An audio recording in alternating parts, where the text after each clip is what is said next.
ஆனா இப்போ சினிமா வந்ததுக்கு அப்புறம் பாத்தீங்கன்னா அது செய்தியும் கலையும் கலந்து பின்னி பிணைந்த ஒரு ஊடகமாக மாறிடுச்சு. இப்போ அதை கருத்துல கொண்டு பார்த்தோம்னா இந்த தலைப்பு ரொம்ப பொருத்தமா தான் இருக்கு. சரிங்களா? இப்போ இதை பத்தி பேசுறது தான் ரெண்டு அணியினர் வந்திருக்காங்க. சினிமா ஆக்கப்பூர்வமான செய்திகளை தான் சொல்கிறது அப்படின்னு சொல்லி பேசுறதுக்கு எனக்கு ஆர்வ நண்பர் திரு ஆனந்த் அவர்கள், அருமையான பேச்சாளர், நல்ல சிந்தனையாளர், ஒரு சினிமா பிரியரும் கூட. மது பிரியர், சினிமா பிரியர், மது பிரியர் கிடையாதுன்னு சொன்னாங்க. அவரோட இணைந்து பேச வந்திருக்காங்க திருமதி பவித்ரா அவங்க. அவங்க ஒரு நல்ல பேச்சாளர். புது படம் வந்துச்சுன்னா நல்ல கரெக்டா ரிவ்யூ கொடுப்பாங்க. போய் கேட்டீங்கன்னா அந்த படம் பார்க்கலாமான்னா கரெக்டா ரிவ்யூ கொடுப்பாங்க. அவங்கள தொடர்ந்து வந்திருக்காரு எனக்கு நண்பர் திரு பாலாஜி அவர்கள், ஒரு நல்ல பேச்சாளர், சினிமாவில் இருந்து நிறைய கத்துக்கிட்டவர், சினிமாவை நல்லா உபயோகிச்சு சினிமா எப்படி பார்க்கணும், என்ன நல்ல படங்கள் பார்த்து என்ன கற்றுக்கணும்னு அவர்கிட்ட கேட்டிங்கன்னா நல்லா தெரியும். அதனால சினிமா வந்து ஆக்கப்பூர்வமான செய்திகளை தான் சொல்லுது அப்படின்னு சொல்லி பேசுறதுக்கு வந்திருக்காரு. இல்லைங்க, சினிமா சமூகத்தை அழிவுப்பாதைக்கு தான் இட்டு செல்கிறது அப்படின்னு பேசுறதுக்கு இந்த பக்கம் ஒரு 3 அறிஞர்கள் வந்திருக்காங்க.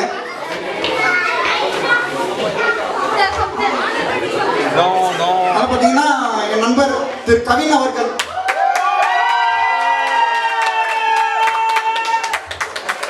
என்ன படத்தை பார்த்து என்ன கெட்டு போனாருன்னு தெரியல, சினிமா சமுதாயத்திற்கு சமுதாயத்தை அழிவுப்பதற்கு தான் இட்டு செல்கிறதுன்னு பேசுறதுக்கு வந்திருக்காரு. கெட்டு போகல. அப்புறம் அவரை தொடர்ந்து பேச வந்திருக்காங்க திருமதி ஷர்மிளா அவங்க, மிக சிறந்த பேச்சாளர். எங்களுடைய பட்டிமன்றத்தில் நாங்கள் SN பாரதி பாஸ்கர் தான் அவங்களை கூப்பிடுவோம். ஸோ அருமையாக பேசுவாங்க. அதுக்கப்புறம் அந்த அணியில் நிறைவு செய்ய வந்திருக்காங்க நண்பர் திரு சௌமியா அவர்கள். ரொம்ப அருமையாக பேசுவார். தமிழ் புலமை, அவரோட தமிழ் புலமையை பார்த்து எனக்கே புலகாங்கியம் அடைந்திருக்கேன். அந்த அளவுக்கு அழகா தமிழ் உச்சரிப்பு இருக்கும். சரி, இப்போ சினிமா சமூகத்திற்கு நல்ல செய்திகளைத்தான் சொல்கிறது அப்படின்னு பேச முதல் ஆளா துவக்க பேச்சாளரா என் நண்பர் ஆனந்த் அவர்களை அழைக்கிறேன். வாங்க ஆனந்த்.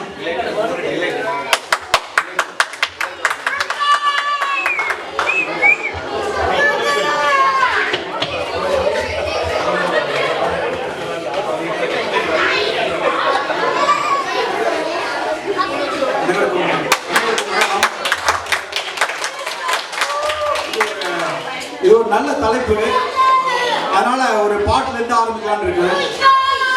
இந்திரம் வந்தது, சந்திரம் வந்தது, இந்த சினிமா தான். நம்ம எம்ஜிஆர் வந்தது, NTR வந்தது, இந்த சினிமா தான். பண்ணது இங்கேதான், கட்சி வளர்த்தது, ஆட்சி பிடிச்சது இந்த சினிமா தான். நம்ம அமெரிக்காவில் ஆட்சி அமைச்சது இந்த சினிமா தான். அமெரிக்காவில் ஆட்சி அமைக்கிற வலிமை சினிமா கொடுக்கும் போது அது சமூகத்தை ஆக்கப்பாதையில் தான் கொண்டு செல்கிறது என்பதற்கு இதை விட வேற என்ன உதாரணம் இருக்க முடியும் நடுவர் அவர்களே? என் அன்பிற்குரியவர்களே, நான் உங்களுக்கு சொல்வேன், நீங்கள் படித்தால் உங்களுக்கு சோறு கிடைக்குமோ கிடைக்காதோ என்பதை என்னால் உறுதியாக கூற முடியாது. ஆனால் நடித்தால் நாடே கிடைக்கும் என்பதற்கு தமிழ்நாட்டிலே நிறைய உதாரணம் இருக்கு. நம்ம புரட்சி தலைவர் எம்ஜிஆர் என்ன பண்ணாரு? எந்த காலேஜில் படிச்சாரு? இப்ப தமிழ்நாட்டை ஆண்டுட்டு இருக்காரு நம்ம இளைய தளபதி. அவர் என்ன PhD படிச்சிருக்காரு? படிச்சாரா? நடிச்சாரு? வெறும் நடிச்சாருங்க. மக்கள் அப்படியே மக்கள் மனசை அவர் கொள்ளை அடிச்சாரு, நாட்டையே தூக்கி கொடுத்துட்டாங்க. இன்னைக்கு தளபதி ஆட்சி தான் நடந்துட்டு இருக்கு இல்லையா? மனுஷனுக்கும் மிருகத்துக்கும் என்ன வித்தியாசம்? மிருகத்தை அதன் கால்கள் வழிநடத்துகின்றன, மனிதனை அவன் கனவு வழிநடத்துது. ஒருவன் வாழ்க்கையில் எவ்வளவு தூரம் செல்ல வேண்டும் என்பதை அவன் காலின் வலிமை தீர்மானிக்கும். ஒருவன் வாழ்க்கையில் எவ்வளவு உயரம் செல்ல வேண்டும் என்பதை அவன் கனவின் வலிமையாக தீர்மானிக்கும். அதுக்குதான் நம்ம மார்ட்டின் லூத்தர் கிங் இன்னைக்கு சொன்னாரு. ஐ ஹாவ் a dream சொன்னாரு. நம்ம அப்துல் கலாம் சொன்னாரு, நீ தூங்கும் போது வருவது கனவல்ல, உன்னை தூங்க விடாமல் செய்வது எதுவோ அதுவே கனவுன்னு சொன்னாரு. இதெல்லாம் நான் இங்கேயே குறிப்பிட்டேன். திரைப்படம் என்பது ஒரு கனவு தொழிற்சாலை. அந்த கனவு தொழிற்சாலையில் கார்கள் தயாரிக்கப்படுவதில்லை, மாறாக கனவுகள் தயாரிக்கப்படுகிறது. நல்ல திரைப்படம் பாருங்க, நல்ல கனவு காணுங்க, மேல மேல போங்க. ஏங்க நீங்க எப்படி பார்த்தாலும் இந்த உலகம் இவ்வளவு அழகானதாகவும் சுகமானதாகவும் இவ்வளவு பெரிய மனித கூட்டத்துடன் இயங்கிக் கொண்டிருப்பதற்கு எப்படி பார்த்தாலும் 2 காரணங்கள் தான் இருக்க முடியும். ஒன்னு காதல், இன்னொன்னு உழைப்பு. காதலும் உழைப்பு மட்டும் இல்லைன்னா இந்த உலகம் தோன்றிய போது எப்படி கல்லும் மண்ணும் மரம் வந்ததோ அப்படிதான் இன்னை வரைக்கும் இருக்கும். காதலும் உழைப்பும் தான் இந்த உலகத்தை இவ்வளவு பெரிய அழகிய பூங்காவாக மாற்றி நிறுத்தி இருக்குது. என்னுடைய கேள்வி என்னன்னா, அந்த காதலை எங்க இளைஞன் எங்க கத்துப்பான்? பள்ளிக்கூடத்துல சொல்லி தராங்களா? புக்ஸ்ல இருக்கா? அப்பாட்ட போய் எப்படி காதலிக்கணும் கேட்க முடியுமா? கேட்டா என்ன ஆகுது? ஏங்க அந்த காதலிக்க கைடு இல்ல சொல்லு பாத்தீங்கன்னா பாட்டு வந்துருச்சுங்க. புக்கெல்லாம் இல்லங்க அதுக்கு. ஆமா இல்ல, வழியே இல்ல. எங்க இளைஞனுக்கு வந்து காதலிக்கிறதுக்கு கத்துக் கொடுக்க வேற வழியே இல்ல. திரைப்படத்தை தவிர அவனுக்கு வேற வழி கிடையாது. உன் பேர் மெல்ல நான் சொன்னதும் என் வீட்டு ரோஜாக்கள் பூக்கின்றன, ஒரு நாள் உன்னை காணாவிடில் எங்கே உன் அன்பென்று கேட்கின்றன. மழையில் நீ நனைகையில் எனக்கு காய்ச்சல் வரும், வெயில் நீ நடக்கையில் எனக்கு வேர்வை வரும். பாட்டை கேட்ட உடனே இளைஞன் ரோசை பறிச்சு எடுத்து காம்பவுண்ட் ஏறி பிடிச்சி ஓடுறான் காலை தேடி. திரைப்படம் அவனை காதலிக்க உசுப்புதுங்க. அடுத்து உழைப்பு நடத்துங்க.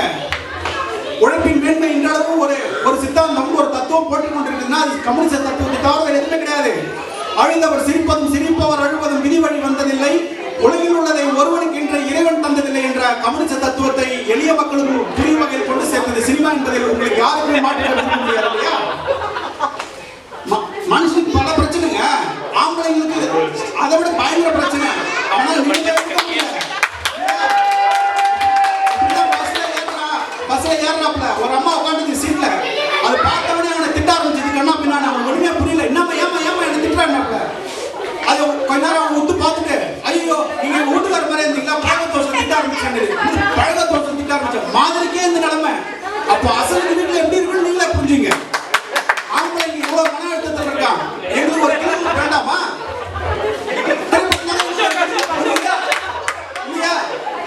இப்போ நாங்க ஒரு தியேட்டருக்கு போய் ஒரு தலை ரொமான்ஸ் பார்த்து வச்சுங்களா, அப்படியே இருக்கிற பிரச்சனை அப்படியே போயிடும். இது அப்படியே கிளிப்பாயிடும். ஒரு மனுஷன் 2 இடத்துல தாங்க அவன் தன்னை மறந்துருப்பான். ஒன்னு திரைப்படம் பார்க்கும்போது, இன்னொன்னு தியானம் பண்ணும்போது. திரைப்படம் பார்க்கும்போது தியானம் பண்றது சம்பந்தம். நீங்க தியானம் பண்ணா கூட ஒரு வேளை ஞானியத்தான் முடியும். ஆனால் நல்ல திரைப்படங்கள் பார்த்தாலே அன்புக்குரியவர்களே, நீங்கள் ஒரு வேளை விஞ்ஞானியை கூட ஆகலாம். அதை கூட்டு ஏதோ போற போக்குல பேச்சுக்கு சொல்லிட்டு போல. ஒரு விஞ்ஞானிக்கு அடிப்படை தகுதி என்ன? கற்பனை திறன். நீங்க சொல்லுங்க, இன்றைக்குள்ள தொழில்நுட்பத்தில் கற்பனை திறத்தை வளர்த்தெடுப்பதற்கு திரைப்படத்தை தவிர வேற என்ன இருக்கு? ஆய்வு என்ன சொல்லுது? ஒரு நல்ல திரைப்படம் பார்ப்பது 10-15 புத்தகம் படிப்பு சமம் சொல்லலையா? 50 வருஷத்துக்கு அப்பால் என்ன நடக்கும் என்பதை இயக்குநர்கள் தங்கள் மனத்திரையில் கொண்டு வந்து அதை வெள்ளித்திரை காட்சிப்படுத்திய படங்கள் எத்தனை உதாரணத்துக்கு எத்தனை சொல்லலாம்? ரோபோட்ஸ், இன்டர்ஸ்டெல்லார், மேட்ரிக்ஸ், 3 Idiots, இந்த மாதிரி படங்கள் கற்பனை திறத்தின் உச்சத்தட்டத்தோட படங்கள் சொல்லலாம் இல்லைங்களா? கடைசியா ஒரு செய்தி சொல்லி முடிக்கிறேன். எந்த தொழில்நுட்பம் வந்தாலுங்க, எவ்வளவு பெரிய தொழில்நுட்பம் வந்தாலும் குறை சொல்றதுக்கு ஒரு கூட்டம் இருந்துகிட்டே இருக்கும். இவங்க சொல்ல, இந்த கூட்டம் சொல்ல பொதுவாக ஒரு கூட்டம் இருக்கும். இவ்வளவு ஏங்க நம்ம எடிசன் லைட் பல்பை கண்டுபிடிச்சாரு. அவர் கண்டுபிடிக்கும் போது மணி 12:30 அவங்க மனைவி பக்கத்துல படுத்துட்டு இருக்காங்க. அவங்க எப்படி சொல்றாரு, அம்மா நான் லைட் பல்பை கண்டுபிடிச்சேன்னு. அந்த அம்மா முடிச்சு பார்த்து கண்ணை கசைங்க, யோ உனக்கு இதே வேலையா, இதை கண்டுபிடிச்சா அதை கண்டுபிடிச்சேன்னு கண்ணை கூசுது முடிப்பு மடியாட்டாங்க. லைட்டுக்கே இந்த நிலைமை. இன்னைக்கு லைட் எல்லாம் ஒண்ணுமே இல்லை, அவ்வளவு பெரிய தொழில்நுட்பத்தை பார்க்கிற பார்வை அப்படிங்கிறது. என் நண்பர்களை மறுபடியும் அவங்க சொல்லுவேன், திரைப்படம் என்பது அறிவியல் தொழில்நுட்பத்தின் அழகான குழந்தை. ஒரு குழந்தைல எதுக்கு நல்ல குழந்தை கெட்ட குழந்தை இருக்க முடியும்? குழந்தைக்கு நல்லது கெட்டதே தெரியாத போது அது ஏது நல்ல குழந்தை கெட்ட குழந்தை? ஒரு குழந்தை கெட்ட வார்த்தை பேசுது, அது என்ன அம்மா வரும்போதே கத்து வந்துச்சா? இல்லையே, நம்ம கிட்ட இருந்து கிட்ட தானே பேசுது. திரைப்படம் அப்படிதான், சமூகத்தில் என்ன நடக்குதோ அதை அப்படியே உள்வாங்கி பிரதிபலிக்கிறது. நீங்கள் குறை சொல்ல வேண்டுமென்றால் சமுதாயம் என்ற பெற்றோர் குறை சொல்லாமல் தவிர திரைப்படம் என்ற குழந்தை அல்ல என்று கூறி இந்த வாய்ப்புக்கு நன்றி கூறி விடைபெறுகிறேன்.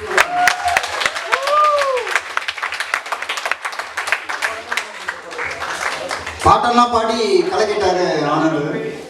ரொம்ப அழகா பாடினாரு. எனக்கு பாட வராது, அந்த உச்ச ஸ்தாயில எல்லாம் பாடுறாரு, அது நமக்கு வராது. ஆனா ரொம்ப அழகா இருந்துச்சு பேச்சும். சொல்லி தருவதில்லை மன்மத கலை அப்படின்னுவாங்க. ஆனா அப்படிப்பட்ட ஒரு காதலையே வந்துட்டு சினிமா தாங்க எங்களுக்கு சொல்லி தருது, வேற எங்க நான் போய் கத்துக்கிறது அப்படின்னு அவரோட ஆட்டங்கத்தை வந்து கூட்டிட்டு போயிருக்காரு. ஒரு விதத்துல பாத்தீங்கன்னா ஆமா கரெக்ட் தான். எல்லா சினிமாலையும் பாத்தீங்கன்னா தமிழ் சினிமா பொதுவாக எடுத்துக்கிட்டீங்கன்னா காதல் இல்லாம சினிமா கிடையாது. அவர் சொல்றது ஒரு விதத்துல சரிதான். வேற எங்க போய் கத்துக்கிறது இல்லைங்க, அப்படியெல்லாம் கிடையாது. சினிமா வந்து நல்ல செய்திகளை என்ன சொல்லவே இல்லை அப்படின்னு கற்பூரம் அணைச்சு சத்தியம் பண்ணாத குறையா பேச வர்றாரு நண்பர் கவின் அவர்கள். வாங்க.